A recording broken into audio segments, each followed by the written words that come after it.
परिषद ठेवली आहे, काय?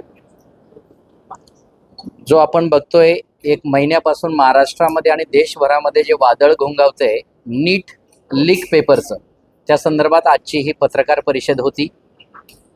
आणि या नीट पेपर लीक प्रकरणी आमचा सर्वस्वी रोष NTA वर आहे, कारण त्यांची जबाबदारी आहे.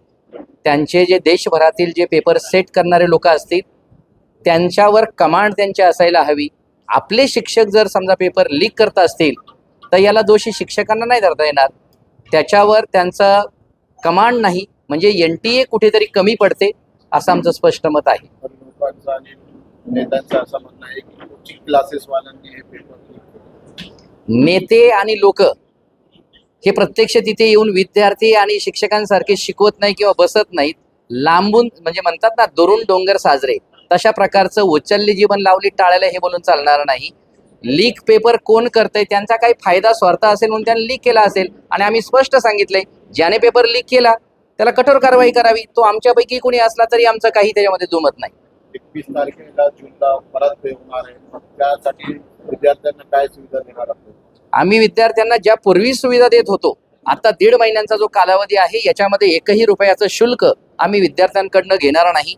जे ग्रामीण भागातले विद्यार्थी आहेत त्यांनी इथे यावं आणि निशुल्क शिकावं. एखाद्याची परिस्थिती खूपच गरीब असेल तर अगदी खाण्यापिण्याच्या सोयीसहित आम्ही सर्व सुविधा उपलब्ध करून देणार आहे.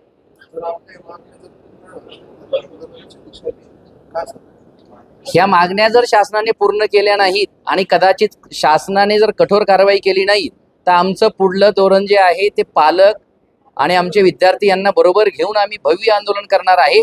आणि तरी आम्हाला असं वाटलं की हे कुठेतरी कमी पडतंय तर आम्ही आझाद मैदानावर काही दिवसात राज्यव्यापी ज्या 9 संघटना आहेत यांच्या एकत्रित शिखर संघटना आम्ही स्थापन केलेल्या आहे, त्याच्या माध्यमातून आम्ही भव्य आंदोलन करणार आहोत.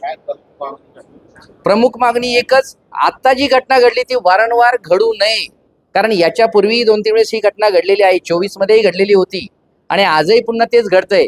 म्हणजे हा जाणीवपूर्वक केलेला खोडसाळपणा आहे. लोकांचं स्पष्ट म्हणणं आहे की हे कारण जे आहे पेपरचं कारवाई पूर्ण जे आहे कोचिंग क्लासेस वालेच काय करतात. आम्ही म्हणू हे पूर्णपणे याची शासनाची आणि NTA ची जबाबदारी आहे. शासनाला काय त्यांचे फक्त घोंगड्या उचलणारे चादरी उचलणारे कार्यकर्ते तयार करायचे का? म्हणून विद्यार्थ्यांना शिकून देत नाहीत का तुम्ही? काय नाव सर? प्राध्यापक डॉक्टर PM वाघ.